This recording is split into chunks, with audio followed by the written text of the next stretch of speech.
Alas 4:52 na po ng umaga. Rina, good morning. Good morning, June. Ayan. Medyo kahapon na exciting games tayo. Last day ng eliminations natin sa UNTV Cup. At maraming scenarios kahapon. So inabangan talaga namin yung lahat ng nanalo kahapon. At dahil nanalo yung AFP Cavaliers, ang magiging standings na nila ay AFP, PNP, DOJ, tapos Judiciary. Ito yung mga pasok sa ating top 4 para dun sa ating UNTV Cup Executive Playoff. Kasi kung natalo ang AFP, ang mangyayari niyan, mawawalan pa sila ng twice to beat advantage. So, number 2 ang DOJ pa. Kaya pala Tapos 4 ang Judiciary.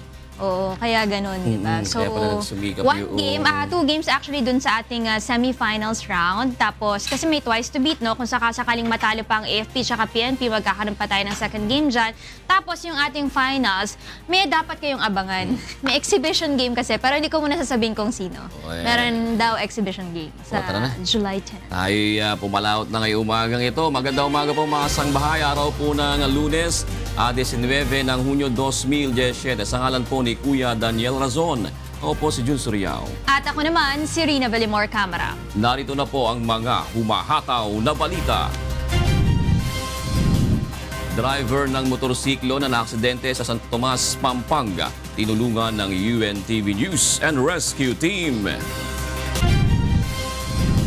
Pangulong Rodrigo Duterte muling humarap sa publiko makalipas ang ilang araw na pagpapahinga. Punong ehekutibo nanindigan walang failure of intelligence sa panig ng pamahalaan sa nangyaring krisis sa Marawi City.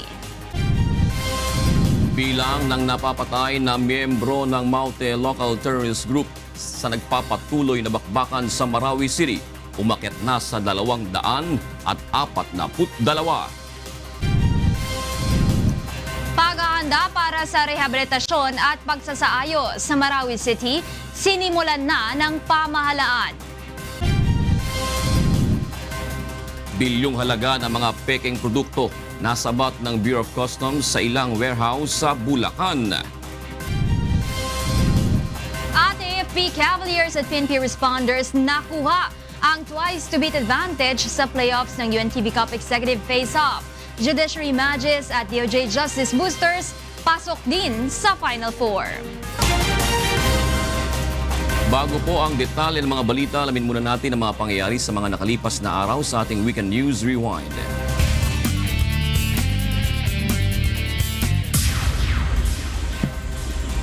Inihimlay na kahapon sa libingan ng mga bayani sa Taguig ang labi ni First Lieutenant John Frederick Savellano. Dinaluhan ang seremonya ng pamilya, mga kaanak at kaibigan nito. Isa si Savellano sa 13 miyembro ng Philippine Marines na nasawi sa matinding bakbakan sa Maute Group sa Marawi City noong June 9. Si Savellano rin ang commander ng grupo na nakadiskubre ng halos 80 milyong pisong cash at mga tseke sa naging hideout umano ng Maute Group sa Marawi. Samantala, pinaiimbestigahan na ng Department of Transportation sa Civil Aeronautics Board o CAB ang insidente sa isang eroplano ng Cebu Pacific noong Biyernes na nag-viral sa social media.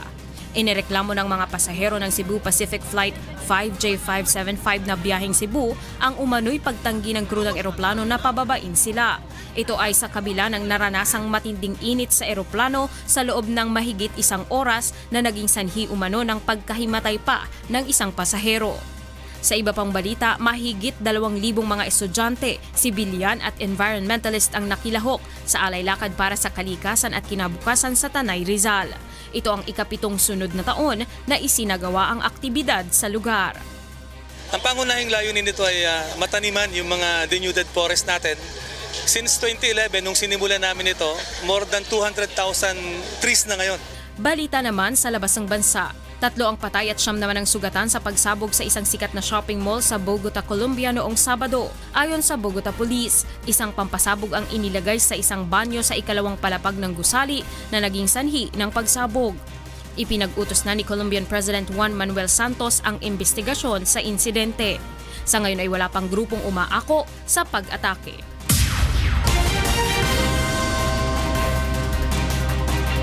Binigyan ng paunang lunas ng UNTV News and Rescue Team ang sugatang motorcycle rider na naaksidente sa Santo Tomas, Pampanga. Ito ang atong nabalita ni Brian Lacanlale. Pauwi na sana sa Villa Victoria Dolores, City of San Fernando, Pampanga ang motorcycle rider na si Roland Bonifacio 30 anyos, pasado alas 10 ng gabi noong Sabado nang maaksidente ito sa Barangay Balangkas, Santo Tomas, Pampanga. Ayon sa biktima, maputik at madulas ang kalsada na posibleng dahilan kaya nadulas ang minamanehong motorsiklo at tuluyang natumba. Nagtamo si Roland ng sugat sa kanang ulo dahil sa insidente. Agad namang nilapatan ng paunang lunas ng UNTV News and Rescue Team ang pinsalang tinamo ng biktima. Matapos lapatan ng first aid ay kaagad itong dinala ng grupo sa Jose B. Lingad Regional Memorial Hospital. Mula sa Pampanga, ako si Brian Lacanlale, humahataw sa balita. Makalipas ang halos isang linggong kawalan ng public engagement, muling humarap sa publiko si Pangulong Rodrigo Duterte sa kanyang talumpati sa harap ng mga sundalo sa Butuan City nitong Sabado. Nanindigan ng Pangulo na walang failure of intelligence sa bahagi ng pamahalaan sa kasalukuyang krisis sa Marawi City. Ito ang hataw na balita ni Rosa Licos. Dumalaw si Pangulong Rodrigo Duterte sa mga sundalo ng 401st Brigade 4th Infantry Division sa Butuan City noong Sabado. Tiniyak muli ng Pangulo na isa sa mga prioridad ng pamahalaan ngayon ang kapakanan ng mga sundalo. Nangako ito ng mga modernong kagamitan tulad ng mga baril at air assets at well-equipped na mga ospital para sa mga sugatang sundalo. Muli ring ipinahayag ni Pangulong Duterte ang paglalaan ng pondo ng pamahalaan para sa edukasyon ng mga anak ng mga ito. So, hindi natin sayangin. But for those children of yours, ours, who want to be educated, wala kayong problema. I promise you, I will have that 50 billion before I step down as the President of this Republic. Samantala, nanindigan ng Pangulo na walang failure of intelligence sa bahagi ng pamahalaan sa nangyayaring krisis sa Marawi City. Matatanda ang nakakuha na ng impormasyon ng militar hinggil sa kinaroroonan ni Isnilon Hapilon, ang itinuturing na leader ng ISIS sa Pilipinas, kaya napigilan ng mas malaking planong paggubkob sa Marawi City. We have adopted a very soft policy towards mga rebels. And this came about because nagdadala sila ng baril. And since we are thinking of getting peace with the MNLF, an MI, ang laro ng armas dyan, we took it for granted. Pero hinayaan kasi natin because we never knew at the time kung sino talaga ang kalaban.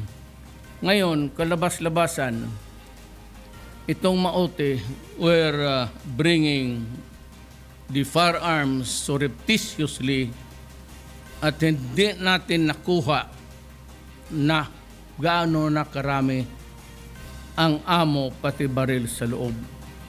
Gayunman, pinaalalahanan pa rin ito ang mga tauhan ng militar na paigtingin ang intelligence capability at agad napigilan ng sinuman na nagpaplanong maghasik ng kaguluhan saan mang bahagi ng bansa. Ngayon, kung yan ang mga kalaban natin, matindi yan. Kaya anywhere in the Philippines, pag naamoy ng intelligence na meron dyan, we should start the build-up. At tapusin natin in the nip of the bud. Ako si Rosa Licos, humahataw sa balita. Umabot na sa 242 ang napatay sa hanay ng Maute Local Terrorist Group sa mahigit 3 linggong bakbakan sa Marawi City. Ayon kay AFP Public Affairs Chief Colonel Edgar Arevalo, kabuang 243 firearms din ang na-recover ng tropa ng pamahalaan mula sa mga miyembro ng Maute. Sa huling ulat ng AFP noong Sabado, nananatiling 26 ang bilang ng mga nasawing sibilyan habang 59 naman ang nabawa sa puwersa ng government troops. Umabot naman sa mahigit 1,600 sibilyan ang nailigtas ng mga pulis at sundalo sa nagpapatuloy na sagupaan. Samantala, naghahanda na rin ang Armed Forces of the Philippines para sa isasagawang rehabilitasyon at pagsasaayos sa Marawi City. Ayon kay AFP spokesperson Brigadier General Restituto Padilla, magpapasok na sila ng assessment team para suriin ang pinsala at mga kakailanganin sa muling pagsasaayos ng Marawi sa oras na tuluyan nang matapos ang kaguluhan sa lungsod. Tinatayang aabot sa 200,000 residente ang lumikas mula ng sumiklabang bakbakan sa pagitan ng tropa ng pamahalaan at mounted terror group noong May 23.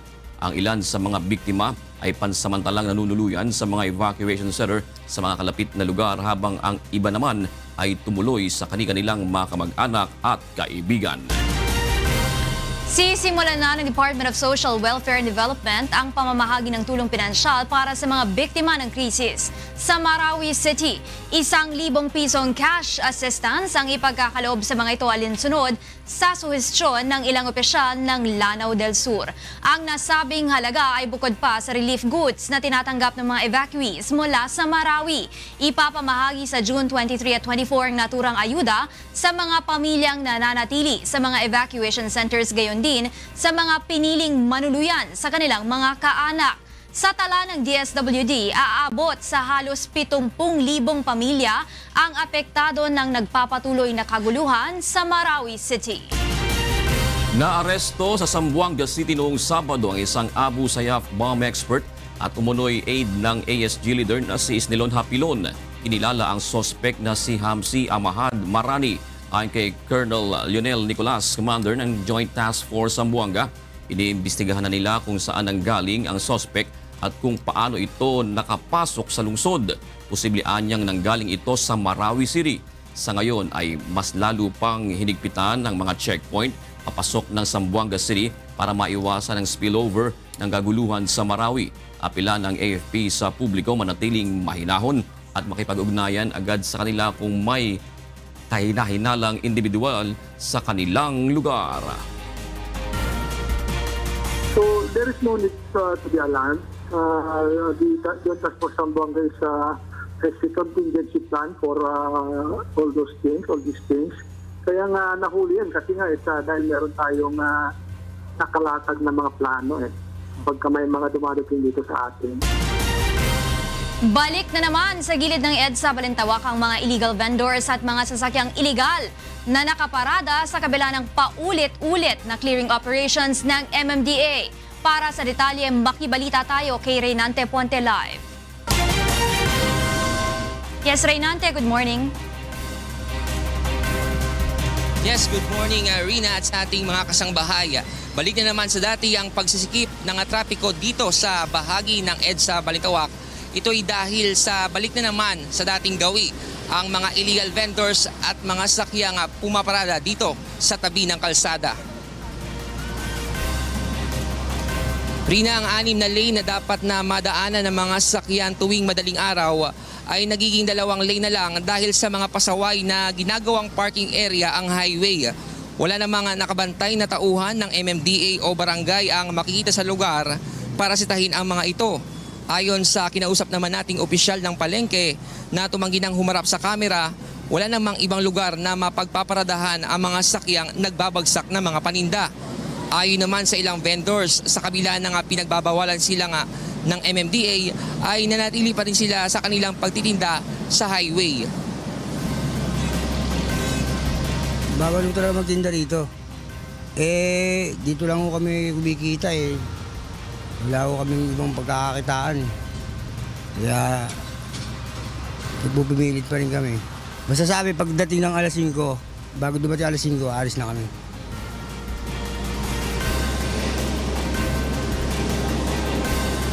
Rina, lumilipat na lang sila sa loob ng palengke bago mag alas 5 ng umaga dahil may mga maninita na sa kanilang mga tauhan ng MMDA at mangkukupiska ng paninda. Ang mga illegal park naman ng mga sasakyan, Rina, ay nag-aalisan na rin dito dahil hinuhuli umano agad ng mga MMDA at ini-impound pag dumating dito sila sa EDSA Balintawak at para nga maibsan ang trapiko tuwing umaga. Yan muna ang update mula dito sa EDSA Balintawak. Ako si Reynante Ponte, humahataw sa balita.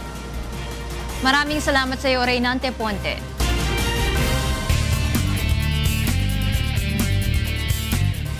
Nakatakdang sampahan ng kaso ngayong araw ang driver ng truck na sangkot sa aksidente sa Taytay, Rizal noong Sabado.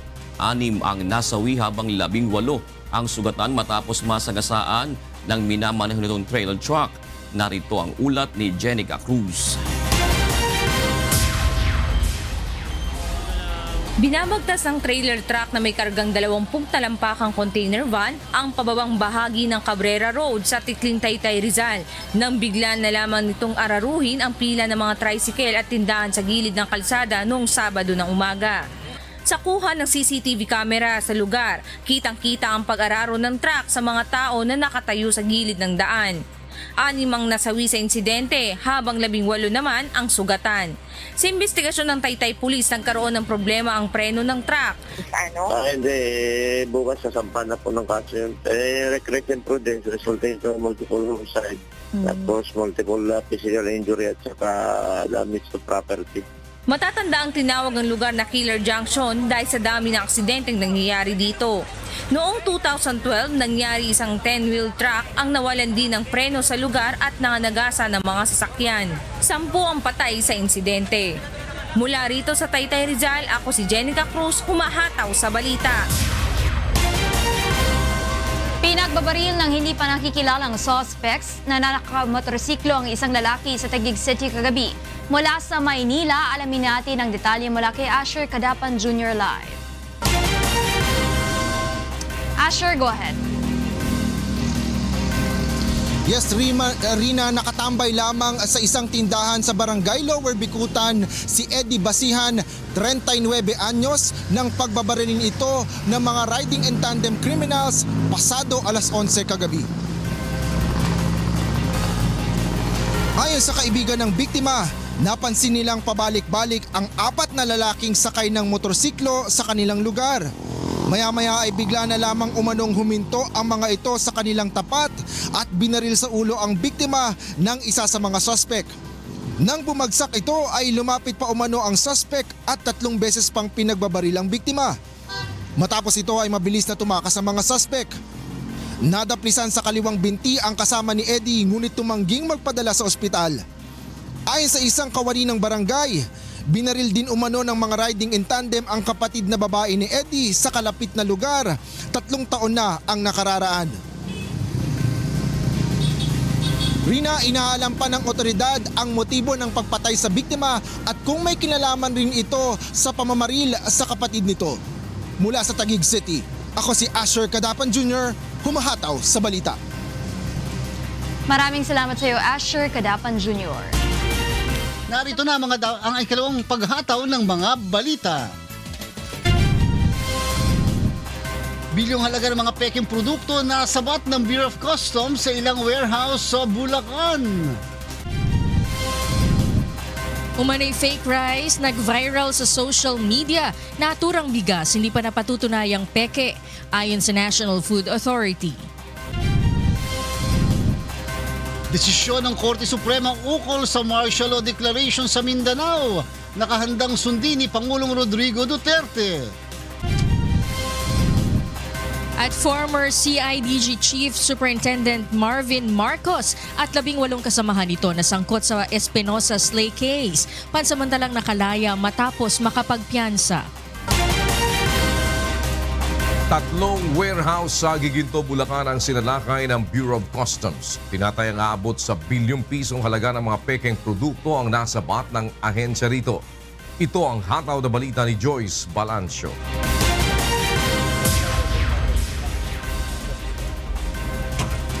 Gamit ang isang malaking bolt cutter, persahang binuksan ng Bureau of Customs o BOC ang isang warehouse sa Giginto, Bulacan noong Sabado. Pagpasok sa loob,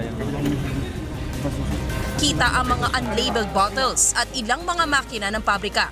Sa unang tingin, akalain mong ito lang ang laman ng warehouse. Fake wall, di ba? Hindi nyo makikita na mayroon pala pinto, no? Pero pag binuksan natin, ito yung ano, tapos may exit pa uli doon. Tumambad sa raiding team ang kahon-kahon ng iba't ibang kilalang brand ng shampoo, mga rolyo ng sachet packs at ilang mga makina. Kinumpirma ng brand representative na kasama ng BOC na peke ang mga ito base sa itsura pa lang ng packaging. And walang factory na inaalaw na gumawa ng iba-ibang brands ng product para sa iba-ibang kumpanya. Normally, kung legitimate company ka na manufacturer, isang brand lang ng company ang ginagawa mo. Mga peking sabong pampaligo naman ang nadiskubre ng BOC sa kabilang warehouse. Kasi minsan gumagamit din kami ng gadgets para malaman talaga eh. Pero physical examination, dapat itong flap niya, hindi natatakpan yung logo. Nasa batre ng mga pakete ng peking sigarilyo, hair wax product, candy at langis ng sasakyan sa ikatlong warehouse. Ayon sa BOC, mahirap matukoy agad sa unang tingin kung peke ang mga produkto, pero malaki ang tsansang peke ito kung mas mura ito ng 30 to 40% sa karaniwang presyo sa supermarket. Madalas niya binibenta ang mga produktong ito sa mga maliliit na sari-sari store at may masamang epekto sa katawan kapag ginamit. Sa pagtaya ng BOC, nasa bilyon ang halaga ng mga nasabat na produkto. Ang mga pinto nila sa likuran, at doon na sila nagsisimula ng kanilang manufacturing at kanilang activities without the necessary local government permits. At ang worst doon, pati regulatory documents and permits, quality control, hindi pala dumadaan sa quality check. Bibigyan muna ng BOC ng 15 araw ang may-ari ng pagawaan upang magpaliwanag bago sila tuluyang ipasara at sampahan ng kasong smuggling at paglabag sa anti-infringement of commodities. Nagpaalala naman si Customs Commissioner Nicanor Faeldon sa publiko na maging mapanuri sa pagbili ng ganitong mga produkto. Public may get their supplies, especially the retailers and the groceries may get their supplies to a legitimate distributor certified by the brand owners. Siguro yung mga fly-by-night na naglalako sa kalsada. Joyce Balancio, UNTV News and Rescue, Bulacan. Pinawi ng National Food Authority ang pangamba ng publiko kaugnay sa kumakalat na umano'y peking bigas. Ayon sa ahensya, wala pang katibayan na magpapatotoo sa napaulat na fake rice. Ito ang hataw na balita ni Leslie Longbowen. Nag-viral sa social media ang ilang mga eksperimento ng mga netizen na nagpapakita ng umano'y peking bigas. Sa video na in-upload ng isang Facebook user, binilog nito ang isinaing na bigas na galing umano sa ibang bansa. At nang ibagsak sa semento, makikita na tumatalbog ito. Hinala ng ilan peke ang bigas at may halong plastic. Ngunit ayon kay National Food Authority spokesperson Mayet Ablaza, hindi ito kaagad na matatawag na fake rice base lamang sa ganitong pamamaraan. Yung office namin last Friday ay nag-testing din. Tumatalbog din yung bigas na isinaing namin doon sa opisina. Ibig sabihin, pagka binilog mo yung kinimpal mo yung kanin, ay may tendensya talagang tumalbog. So yung kinakain namin sa opisina ay hindi naman siya fake rice. Pinawi ng NFA ang pangamba ng publiko ukol sa umano'y kumakalat na peking bigas dahil sa ngayon ay wala pang hawak na katibayan ng ahensya na magpapatotoo dito. Wala po naman dapat na ikabahala ang lahat dahil hindi naman po napapatunayan na totoo yung sinasabing fake rice. Hinikayat naman ni Ablaza ang sinumang may agam-agam sa kanilang bigas na magpadala ng sample nito sa tanggapan ng NFA upang masuri. Samantala tiniyak naman ng NFA na hindi ito magsasawalang kibo sakaling mapatunayang may katotohanan ang balita. Titignan natin kung sino yung source noong na yon. Tutuntunin natin kung sino yung source, saan niya binili at yung retailer na pinagbilan niya ay saan biniling wholesaler o miller yon. Naman yan, may mga parusa naman yan. Kung totoong yun ang mangyayari. Mula sa Quezon City, ako si Leslie Longbowen, humahataw sa balita. Sa pamamagitan naman ng isang pagtitipon, kaisa ang ilang ahensya ng pamahalaan, sama-samang ipinanawagan ng mga child right advocate ang karapatan ng mga bata na maging malaya. Bahagi ito ng kampanya laban sa mataas na kaso ng child labor sa bansa. Ito ang hataw na balita ni Rajel Adora. Nagtipon-tipon ng mga child rights advocates sa Rizal Park Auditorium sa Maynila noong Sabado para sa isang gabi ng mga himigatula para sa 1 milyong batang malaya. Kasama sa naghandog ng bilang ang ilang local artist, banda at maging mga dating child laborer. Sa temang armadong tunggalian, sakuna o bagyo iligtas sa mga bata sa trabahong mapang-abuso, layo ng pagtitipon na mapalawak ang kaalaman ng publiko laban sa child exploitation at ipanawagan na mawakasan ang child labor sa bansa. Ayon sa Philippine Statistics Authority, umaabot sa 1.7 million ang biktima ng child labor sa bansa. Batay sa pag-aaral, karaniwang dahilan nito ay ang kahirapan, kawalan ng sapat na edukasyon at kakulangan sa proteksyon ng mga kabataan. Target ngayon ng DOLE na mapababa ang bilang ng child labor cases sa bansa. Part siya ng Philippine Development Plan na meron tayong ma-withdraw from the worst forms of child labor na 1 million na mga kabataan. Ayon sa DOLE, sa ilalim ng Philippine Program Against Child Labor, hindi lamang ang mga child laborer ang matutulungan, kundi maging ang kanilang pamilya at ang komunidad. Hiling namin na sama-sama tayong kumilos upang ang mga bata ay tuluyang maging malaya, malayang maglaro, malayang mag-aral at malayang maging tunay na bata. Rajel Adora, humahataw sa balita. Nakahanda si Pangulong Rodrigo Duterte na sundin ang desisyon ng Korte Suprema kung ipapabawi man ito ang deklarasyon ng martial law sa Mindanao. Ito ang sinabi ng punong ehekutibo sa kanyang unang pagharap sa media noong Sabado matapos ang ilang araw na pagpapahinga. Ngunit ayon kay Pangulong Duterte, hindi naman siya magdadalawang isip na muling ideklara ang batas militar kung lalala ang mga kaguluhan sa rehiyon. Kasunod nito ay tiniyak din ng Pangulo na nakahanda ang militar na habulin ang mga terorista sakaling tumakas ang mga ito patungo sa ibang panig ng bansa. Samantala, nagawa ring magbiro ng Pangulong Rodrigo Duterte sa panayam sa kanya ng media ukol sa kalagayan ng kanyang kalusugan. Ayon sa Pangulo, wrong spelling ang mga nagsabing nasa coma siya dahil nasa kama lamang siya. Gayunpaman, pinawi nito ang pangamba ng publiko sa kanyang health conditions. Aniya, nagpahinga lamang siya nitong mga nakalipas na araw at nagtungo rin siya sa Mindanao. Hindi naman idinetalye ng punong ehekutibo kung ano ang kanyang ginawa sa Mindanao. Sumailalim na sa inquest proceedings sa Camp Evangelista sa Cagayan de Oro City ang hinihinalang bomb maker ng Maute Group na si Muhammad Nauim Maute alias Almahid Pangumpig Romato. Sinampahan ito ng reklamong rebelyon kaugnay ng pagkubkob sa grupo sa Marawi City. 2 abogado ng PAO o Public Attorney's Office ang tumulong kay Muhammad upang matiyak na napangalagaan ang karapatan nito. Kabilang siya sa pinaaresto sa bisa ng Arrest Order No. 1 na inisyu ni Martial Law Administrator Delphine Lorenzana. Nahuli ang inihinalang bomb maker ng Maute sa barangay Makasandig, Cagayan de Oro City noong June 15 ng umaga. Inabsuelto ng Office of the Ombudsman sina dating Pangulong Benigno Aquino III at Senator Antonio Trillanes IV sa treason at espionage charges na isinampa laban sa dalawa. Ang naturang mga criminal complaint ay kaugnay sa umunoy back channel talk sa China noong nakalipas na administrasyon hinggil sa tensyon sa West Philippine Sea dahil sa mga pinag-aagawang teritoryo.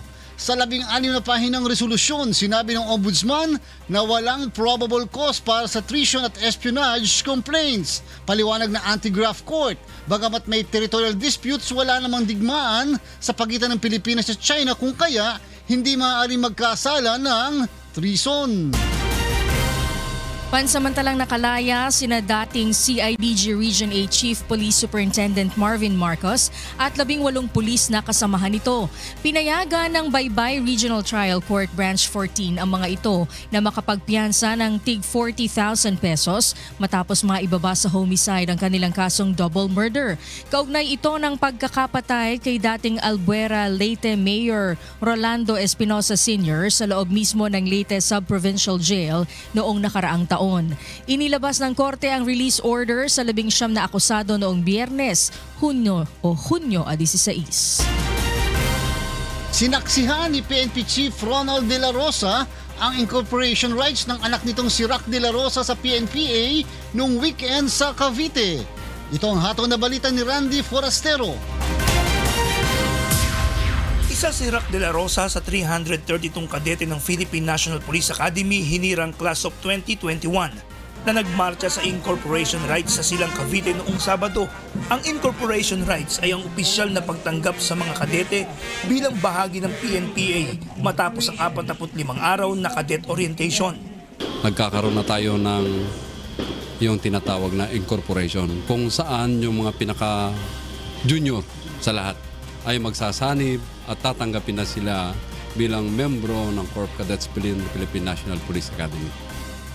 Proud tatay naman si PNP Chief Ronald Bato de la Rosa na personal na sumaksi sa seremonya kasama ang asawa nito at iba pang kaanak.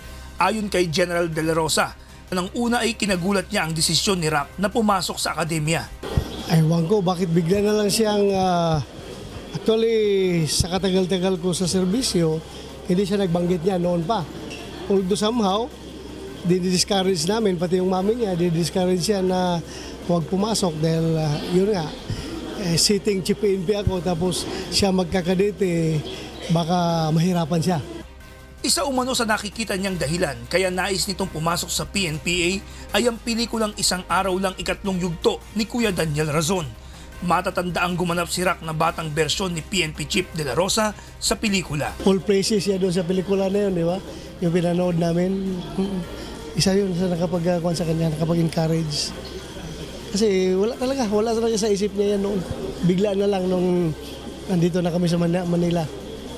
Tiniyak naman ng pamunuan ng PNPA na pantay-pantay ang pagtrato sa mga kadete at walang special treatment para sa anak ni PNP Chief. Ipinaliwanag din ng mga ito na ang napansing pagbaba ng timbang ng Batang De La Rosa ay dahil sa physical activities na ginawa ng mga ito sa 45 araw na training. Mula dito sa Cavite, ako si Randy Forastero, humahataw sa balita.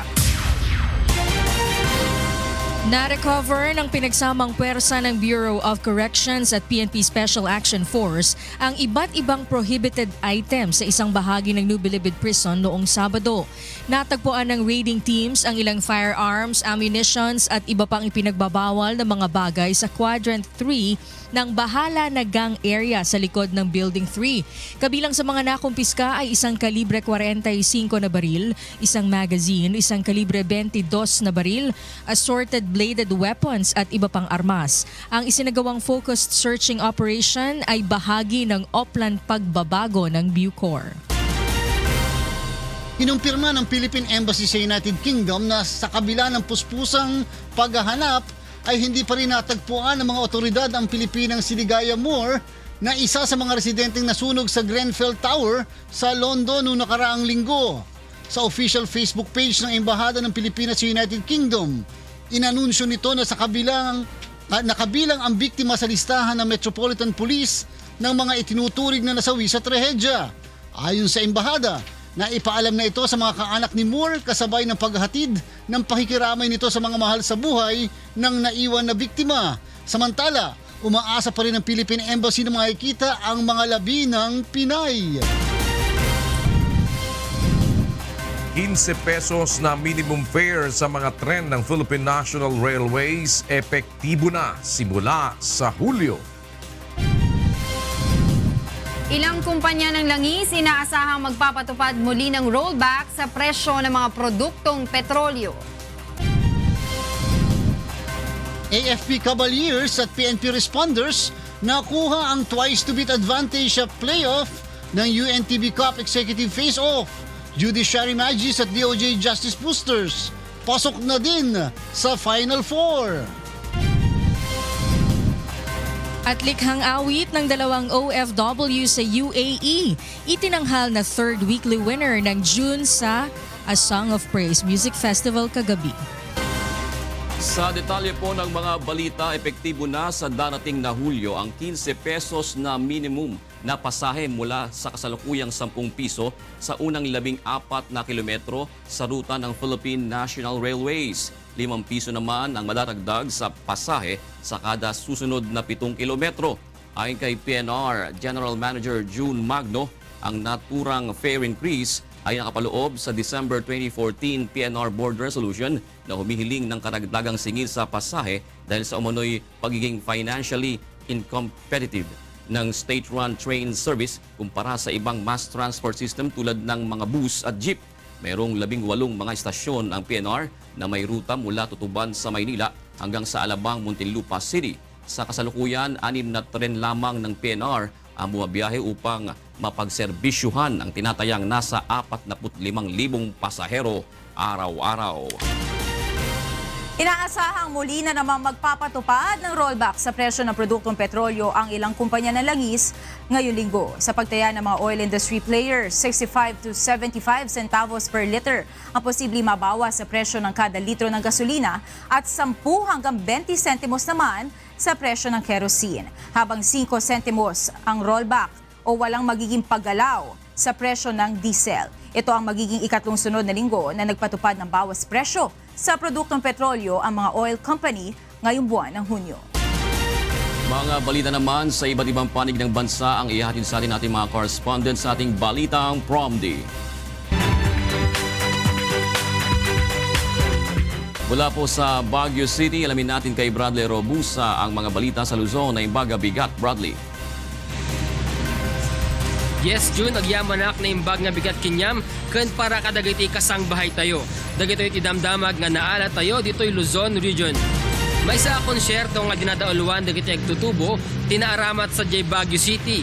May kadwa sa J kampanya kontra illegal nga droga. Tidetalye daytoy tidamag. Bumida dagiti agtutubo ti Baguio City sa dinaaramat a konsyerto kontra droga iti Baguio City Police Office idi napalabas nga Sabado. May sa daytoy a kompetisyon iti banda may kadwa sa laban kontra illegal nga droga. Sa nga 17 nga banda iti simbali ditoy ken nagipakita iti talentoda iti agpatugtog ti instrumento ken nagkansyon usar iti tagikwaan da nga aramid nga kanta panggap iti laban ti illegal nga droga. Yung kabataan, yung young sector, yun po ang vulnerable. Then they always connect yung music into drugs. That's why we select them as one platform for the our campaign on illegal drugs. Sigon iti sumagmamanong agtutubo. Dakkel nga tulong iti musika, tapno malisyanda dagiti bisyo. Para mahikayat ang mga kabataan ngayon na nalululong sa droga, na hindi lang yung pagbibisyo nila sa problema nila. Siyempre nandito rin ang musika, nandito rin ang music para sa kanila mga kabataan. Gusto namin patunayan na yung genre namin, hindi lahat ng nandun mga addict talaga. So gusto namin suportahan yung advocacy ng mga pulis na against drugs. Nangabakmat sa J-Salip iti amateur category, ti headset band. Sa J-Professional category mat kat daytoy banda nga butil ng palay. Agpadada nga nangabak iti 10,000 nga piso nga premyo.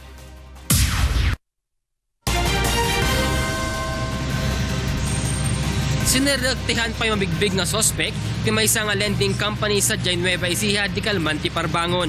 Natay ti maysa nga empleyado ti kumpanya sa J insidente. Dahil ti damag ni Danny Munar.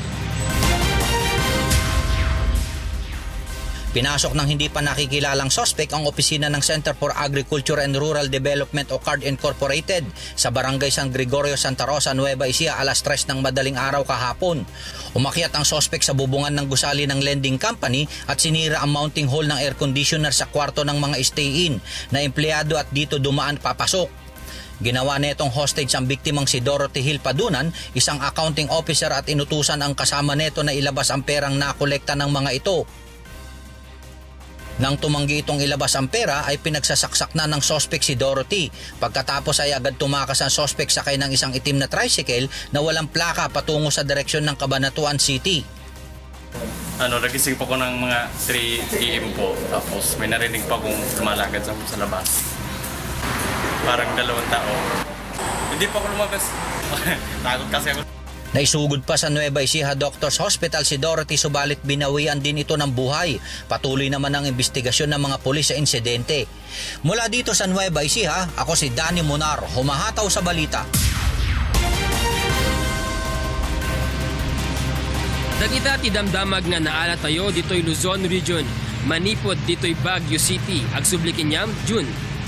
Agyamanak Bradley Robusa.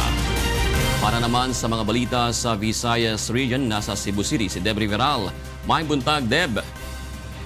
Yes, daghang salamat, June. Ug maayong buntag sa atong mga kasangbahay. Aniya na ang mga balita, gikan sa nakalain-laing bahin sa Visayas.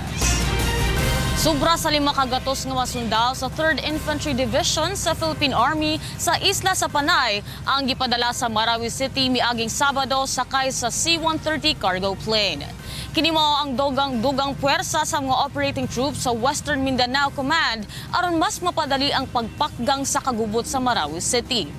Aron makafocus kini sa ilang operasyon, nanumpa og full support ang pamunuan sa AFP sa panginahanglan sa mga sundao. Dili sab malikayan nga mahimong emosyonal ang mga pamilya o mga parinti sa mga sundao nga moadto para makigbiso. Sa laing bahin, dungan sa pagsaulog sa ikanapo nga tuig sa Charter Day sa Baybay City sa Leyte Province, gipasigaan na ang 16 ka lead flowers sa Lintaon Peak. Kabahin sa 20 million peso development plan sa Baybay City ang pagpanindot sa Lintown Peak nga target nga himong ecotourism site sa syudad. Samtang gitukod sab ang viewing deck sa dapit kung asa makita sab ang pamosong 4 isla sa Hindang ug Inupakan Leyte. Gididaan sab ang pagsulod sa gitamnan sa mga buwak aron dili maguba ang mga war sa suga. Ug kana ang mga balita nga atong nakuha dinhi sa rehiyon sa Kabisayan. Gikan dinhi sa Cebu City, balik dinha sa inyo June. Daghang salamat, Dev Riveral. At mula naman sa Zamboanga City, makibalita tayo kay Dante Amento. Buenos dias, Dante. Muchas gracias, June. Buenos dias, mga kasangbahay. Takil mga notisya na rehiyon de Mindanao. 24 mga personahe del Zamboanga City Jail y 30 mga líder de celda ya sumite na surprise drug testing del pasado semana. Para puede asegurar el administración del cárcel que no entra droga prohibido na edificio y como ayuda del mga personaje del BJMP y maskin mga preso con el campaña del gobierno contra de ilegal droga. También el primero ya conducí el oficina regional del BJMP drug testing con el diila mga personaje ng Zamboanga City Jail. Negatibo el resulta del todo ya sumite na examen. We're happy na talagang walang personal na assign dito talaga na gumagamit ng droga. Pati po yung mga inmate natin. Mientras tanto, na otra noticia, propone el cuantos concejal del Ciudad de Davao el construcción del tenement homes para con el mga apektado del plano plantada del mga harbor project na Ciudad de Davao. Takel report de Dayan Ventura. Mayo ning tuiga sa dihang gisugyot sa lokal nga pangamhanan sa Davao ang pagtukod sa 39 billion peso nga mega harbor o 200 hectare Davao Coastline and Port Development Project gikan Santa Ana Port padulong Bukana Boulevard. Gidauman na daghang lumulupyo sa lugar ang maapektuhan kung sugdan ang maong proyekto. Busa niini ginaduso sa pipila ka city councilor ang pagtukod og tenement homes para sa ilaha kung madayon ang maong proyekto. We have also a proposal by a Mercury Group of Malaysia under PPP kaning Isla Verde down to kaning Trading Boulevard. Matod pa ni Councilor Edgar Iboyan Jr. ginapaningkamutan nila nga walay residente nga mawad-an og panimalay. Ilang i-develop na kanang boulevard no tanan na ang walay tanan mga lumulupyo diha dili pa hawaon no mag-install sila og kanay mga tenement buildings for the actual occupants karon. Sa pagkakaroon ginahulat na lamang sa konseho ang evaluation gikan sa Office of the Mayor kung madayon ang maong proyekto. Gikan sa Davao City, Dayan Ventura, humahataw sa balita.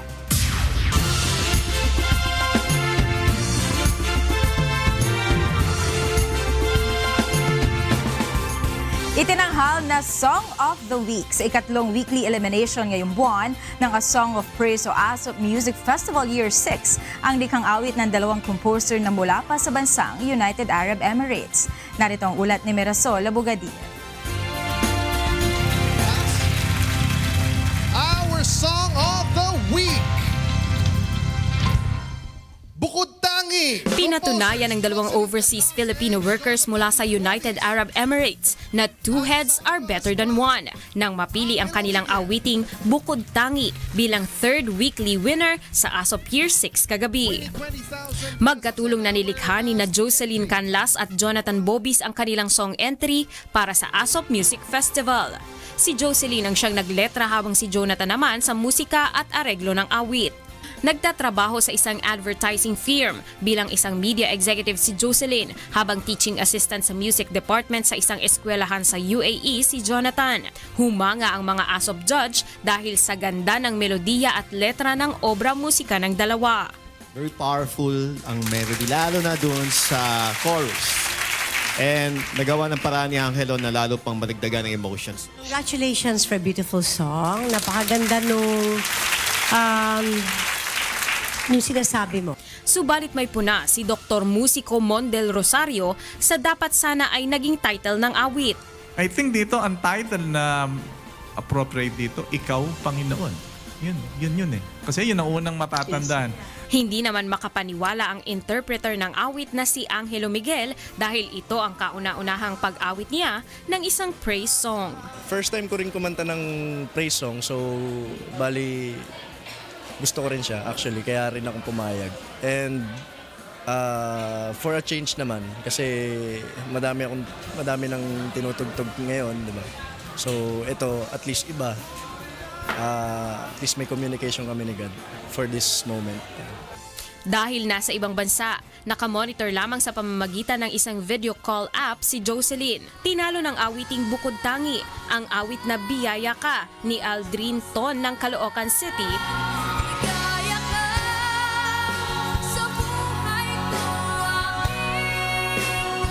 At ang awiting For You Alone ni Alexander Hernandez ng Masbate.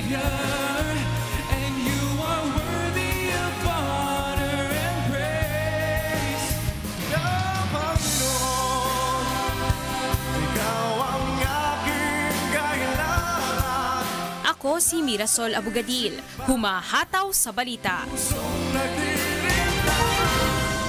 Para naman sa ating sports update, narito si Rina Villamor, Kamara.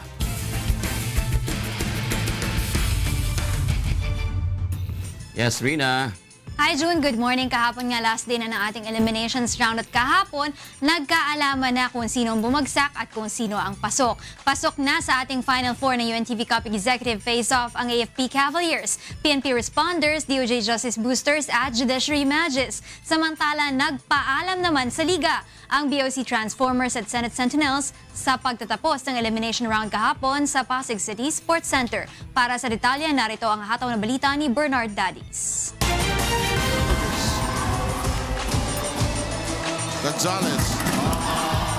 Pinangunahan ni Colonel Jonathan Abutin at Colonel William Gonzales ang AFP Cavaliers upang sungkitin ang #1 slot kontra PNP Responders sa dikdikang bakbakan kahapon sa score na 94-86. May combined 44 points ang dalawang colonel kaya tinanghal na best players of the game.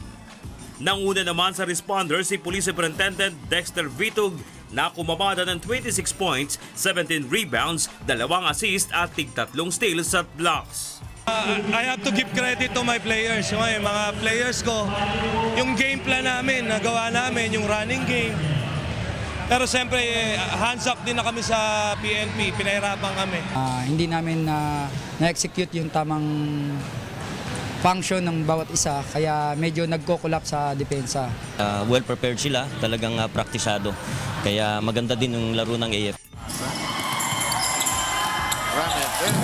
Samantala, pasok din sa playoffs ang Judiciary Mages matapos padapain ng Senate Sentinels sa winner-takes-all match sa second game kahapon sa score na 83-68. Nagpaula ng tig-5 3-point shots sina Court Administrator Midas Marquez at Judicial Supervisor Giovanni Villanueva. Si Marquez ay may kabuang 20 points. Si Villanueva naman ay may 17 points ay tinanghal na best player of the game kasama si Supreme Court Attorney 6 Romulo Paras na nagambag ng 10 points at 11 rebounds. Ang game plan namin kasi look for open man lang, mabilis ang bola, kung sino libre, tumira para bumuka yung depensa nila, para mabigyan yung big man namin sa ilalim. Sa kabila ng injury, pinilit pa rin maglaro ni Senator Joel Villanueva na nakapagbuslo pa ng 9 na puntos at may 3 rebounds at steals.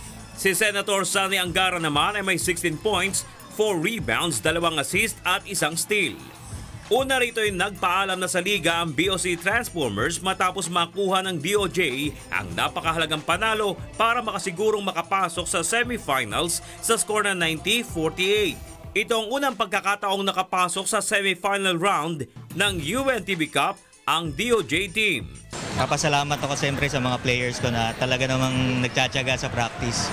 Then makapasok kami sa semis, sobrang saya ng team. Kahit tinalo ng AFP ang PNP, nakuha pa rin ng Responders ang rank number 2 na tulad ng rank number 1 ay may twice to beat advantage sa playoffs. Bagamat may 3 panalo at 2 talo ang PNP, DOJ at Judiciary, batay sa rules ng UNTV Cup, kapag may triple tie ay gagamitin ng goal differential system. Ngunit dahil sa magkakaparehas din ang nakuhang puntos sa rule na ito ng 3 koponan, ginamit ang ikalawang rule na higher number of goals scored, kung saan ang una ang PNP, sumunod ang DOJ at ang Judiciary. Bernard Dadis, humahataw sa balita. June at Monica, dahil nga sa laro natin kahapon, may twice to beat advantage dito ang mga koponan ng AFP Cavaliers at PNP Responders. At dahil dyan maglalaban para sa ating playoffs, ang team na nasa 1 at saka 4 at ang koponan na nasa 2 at 3. Kumbaga sa ating games this coming Sunday, andyan ang PNP Responders kontra sa DOJ Justice Boosters para sa ating first game. At second game naman natin ang bakbakan ng AFP Cavaliers kontra naman sa Judiciary Magic. Game starts at 3 o'clock p.m. sa Pasig City Sports Center. Yan muna ang latest sa sports. Back to you, June. Masarap panoorin niya, Rina. Yes, parang finals yung AFP tsaka Judiciary. Diba? Finals ng regular season. Okay. Maraming salamat, Rina Villamor, Camara. Para sa mga karagdagang balita, bumisita lamang po sa aming website na untvweb.com. At yan po ay katlong paghataw ng mga balita sa umagang ito ng Lunes, June 19, 2017, kasama ang buong pwersa ng UNTV News and Rescue sa iba't ibang panig ng daigdig. Si Bradley Robusa nagulat sa atin kanina sa Baguio City, si Dever Viral sa Cebu, si Dante Amento sa Zamboanga City, si Noel Poliarco sa Toronto, Canada, Marie Peñaranda naman sa Austin, Texas, at Ambel Pascual sa Kaohsiung, Taiwan. Sa ngalan po ni Kuya Daniel Razon, ako po si Jus Riao. At ako naman po si Monica Veralio. Susunod na po ang programang Bawal ang Pikon, Get It Straight with Daniel Razon.